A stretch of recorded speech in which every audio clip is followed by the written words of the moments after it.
Evet, özellikle uyuşturucu ile ilgili maalesef son günlerde ölüm haberlerini sık sık duymaya başladık. Neredeyse her gün bir vatandaşımız uyuşturucudan dolayı, bir gencimiz hayatını kaybediyor.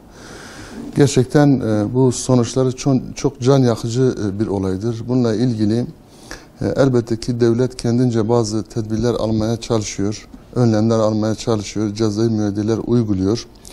Ancak bu sorunların temelinde elbette ki sistemin yanlışlıkları vardır. Bunu görmek gerekiyor. Şu anda sistemimiz maalesef Avrupa'nın yaşam tarzını kendimize uygulamaya çalışıyoruz. Ve toplumun sosyolojisini göz önünde bulundurulmadığı için topluma uymuyor. Özellikle mesela bugün ülkemizde içki, fuhuş, kumar, faiz devletin teminatı altındayken elbette ki bunun sonuçları olacaktır. Vahim sonuçları olacaktır ve zaten ortada hep beraber görüyoruz. Özellikle içkiyle ilgili, içki şu anda devletin teminatı altında ve devlet kendisi içki fabrikaları açıp içkiyi cömertçe kendi halkına, şu Müslüman halka takdim ediyor, sunuyor.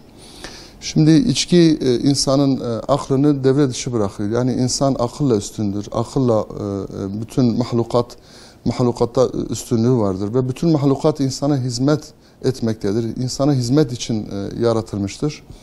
Ve içki aklı devre dışı bıraktığı zaman insan eşine zarar verebiliyor, çocuğuna zarar verebiliyor, komşusuna zarar verebiliyor. Bununla beraber trafik kazaları yapılıyor. Trafik kazalarının sonuçları vahim oluyor. Dolayısıyla çocukları taciz edebiliyor. Tecavüzler yaşanabiliyor. Yani içki kötülüğün annesidir. Bu bütün kötülüklere sebebiyet verebiliyor. Uyuşturucu da içki gibidir. Yani birbirinden çok bir farkı yok aslında. Evet, uyuşturucuyla mücadele edilirken diğer taraftan içki devlet eliyle işletiliyor. Yani bu gerçekten bir handikaptır. Bu konuda tekrar oturulup düşünülmesi lazım. Yani bu toplumun sosyolojisi göz önünde bulundurulması lazım. Avrupa'nın sistemi bu ülkeye, şu Müslümanlara uygulandığı zaman sonuçları böyle vahim oluyor. Ve dolayısıyla daha sonra hep beraber bunun maalesef acı sonuçlarını yaşayabiliyoruz. Dolayısıyla yani burada sistemi sorgulamak lazım. Sistem sorgulanmadan köklü bir çözüm bu işe bulunamaz. Şu anda uyuşturucu yaşı ilkokul seviyesine inmiş ve her geçen gün uyuşturucu daha fazla halkın içerisine yayılıyor. Özellikle kırsal kesimlerde ve özellikle bazı şehirler, işte Gaziantep gibi, Şanlıurfa gibi, Diyarbakır gibi doğu illerinde bunun daha yaygın olduğunu görebiliyoruz. Ve halk artık öyle bir seviyeye gelmiş ki gerçekten çocuklarını sokağa bırakmaktan endişe ediyor. Yani tek başına daha büyük cezaevlerini inşa etmek, daha güzel adliye saraylarını inşa etmek çözüm olmuyor. Bunu hep beraber görüyoruz zaten. Devlet bunları yapıyor. Daha ağır cezai müeyyideler uygulanıyor. Bunlar da yeterli değil. Dolayısıyla yani bunlar hep sistemin sonuçlarıdır. Yani burada sistemi sorgulamak gerekiyor. Özellikle şu anda başkanlık sisteminde bu sistemle ilgili bazı değişikliklere gidilmesi lazım. Artık darbe kanunlarının değişmesi lazım. Artık müstemleke Avrupa sisteminin bir şekilde sorgulanması lazım. Ve şu ülkenin, şu halkının %99 olduğu Müslüman ülkenin sosyolojisi göz önünde bulundurularak inancı ve meşru örf ve adeti göz önünde bulundurularak adımlar atılması gerekiyor. Aksi takdirde bu sonuçları hep beraber yaşamaya devam edeceğiz. Köklü bir çözüm bu işe bulamayacağız.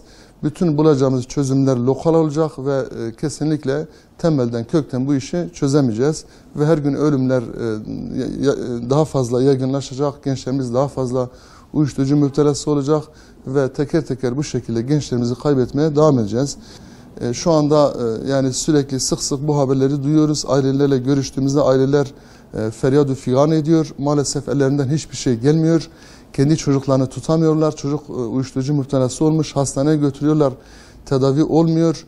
Yani hastaneye giden insanların belki de yani çok az, belki %4'ü 5'i gibi resmi verilere göre %4'ü 5'i gibi ancak kurtulabiliyor. Dolayısıyla bu döngü içerisine giren, bu uyuşturucu müptelası olan gençlerimizi kaybediyoruz. Elbette bu uyuşturucu kullanmaya sevk eden veya buraya basamak olan bazı nedenler var. Az önce ifade ettiğimiz gibi içki mesela bu nedenlerden bir tanesidir. Belki bunun gibi birçok nedenleri var. Belki işte medya bunun için bir etkendir. Mesela özellikle dizilerin, sinemaların daha çok toplumun dokusuna, toplumun örfüne, inancına uygun, o düşünülerek belki hazırlansa, yapılsa topluma faydası olacaktır. Fakat şu anda maalesef sistemden kaynaklı bütün gerek medya olsun, gerek kanunlarımız olsun, sistemimiz olsun, her şey şu halkın aleyhinedir. Dolayısıyla bütün sistemin, her şeyin, gençlerin, halkın aleyhine olduğu bir ülkede de elbette ki böyle çok doğru sonuçlar beklememek gerekiyor. Yani özellikle kırsal kesimlerde uyuşturucu daha fazla yaygın bir şekilde satılıyor ve kullanılıyor. Tabii bu kırsal kesimin dışında kalan varoş kesimi veya burjuvazi kesimi, elit kesim tarafından da kullanılıyor ama belki biraz daha kontrollü bir şekilde kullanılıyor. Fakat kırsal kesimde açık açık neredeyse parklarda, sokaklarda bunlara rastlamak mümkün.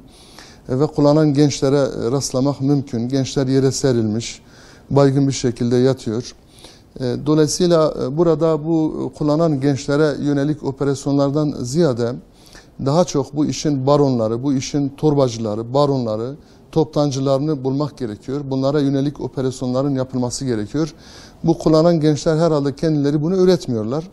Ve ölümle hayatlarına son veren maalesef yine bu gençler oluyor. Bu kullanan gençler oluyor. Yine bununla beraber özellikle mesela uyuşturucu ile ilgili hastanelerde sadece ilaç tedavisi yeterli değil. Yani bununla ilgili manevi olarak da bu gençleri tatmin etmek gerekiyor. Özellikle devlet, Diyanet'in eliyle, Diyanet ve hastane işbirliğiyle buna el atılması lazım. Yani bu gençler manevi olarak da motive edilmesi gerekiyor. Şu anda Diyanet bu konuda elbette ki elinden geleni yapıyor. Fakat biraz daha bu yeterli değil. Biraz daha Diyanet'in bu işe yoğunlaşması lazım. Özellikle camilerde mesela imamların hutbede bunu dile getirmesi gerekiyor. Bununla beraber cami imamlarının halkla daha fazla iç içe olup özellikle gençlere yönelik programlar yapmaları gerekiyor. Yani bu gençlerimiz biraz manevi boşluktan dolayı bu uyuşturucu belasına düşüp müptela oluyorlar. Diyanete burada çok büyük rol düşüyor. İslami sivil toplum kuruluşlarına çok büyük rol düşüyor. Devlet eliyle özellikle Diyanet ve İslami sivil toplum kuruluşlarıyla işbirliği yaparak bu gençlerimize yönelik bir çalışma ortaya konulması lazım. Evet yapılıyor ama yeterli değil, daha fazla yapılması gerekiyor. Aksi takdirde teker teker gençlerimizi bu şekilde kaybedeceğiz. Bunun olmasını istemiyoruz. Bununla ilgili dediğimiz gibi ne gerekiyorsa yapılması lazım.